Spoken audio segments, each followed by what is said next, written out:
والصلاة والسلام على عباده الذين اصطفى أما بعد أعوذ بالله من الشيطان الرجيم بسم الله الرحمن الرحيم وَلَنَبْلُوَنَّكُمْ بِشَيْءٍ مِّنَ الْخَوْفِ وَالْجُوعِ وَنَقْصٍ مِّنَ الْأَمْوَالِ وَالْأَنفُسِ وَالثَّمَرَاتِ وَبَشِّرِ الصَّابِرِينَ صدق الله العظيم. اللهم صل وسلم وبارك على سيدنا محمد وبارك وسلم وصلی علیہ.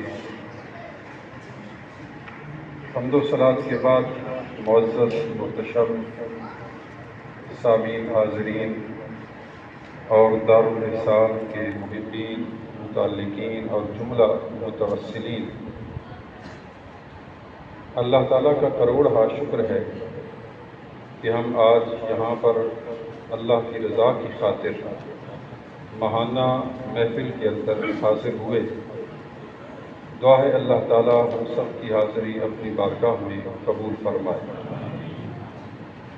حضور اکرم صلی اللہ علیہ وآلہ وسلم نے سرزمین مکہ پر توحید کا اعلان کیا، اللہ کے ایک ہونے کا اعلان کیا، اور اس وقت جتنے بھی قریبی عزیز و اقارب تھے، رشتہ دار تھے، ان میں سے بہت سارے جان کے دشمن بن گئے. لیکن وہی اعلان جو حضور علیہ السلام نے اکیلے کیا تھا، اس کی گونج انہی مخالفین کے گھروں سے سنائی تھی جو اسلام کے دشمن تھے. اللہ نے انہی کو اسلام کا محافظ اور نگہبان بنایا. یہی پیغام سرزمین مدینہ میں پہنچا، یہی پیغام سرزمین عرب میں پہنچا، اور یہی پیغام اس ہماری سرزمین بر صغیر تک پہنچا. پوری دنیا کے خطے خطے پر آج کلمہ گو موجود ہیں.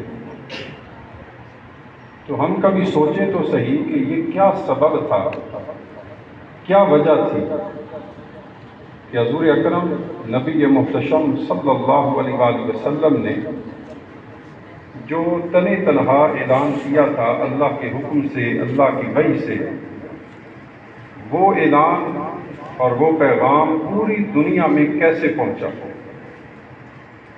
یہ بہت بڑا سوال ہے، اور اس سوال کا صرف ایک مختصر جواب ہے، اور وہ ہے قربانی.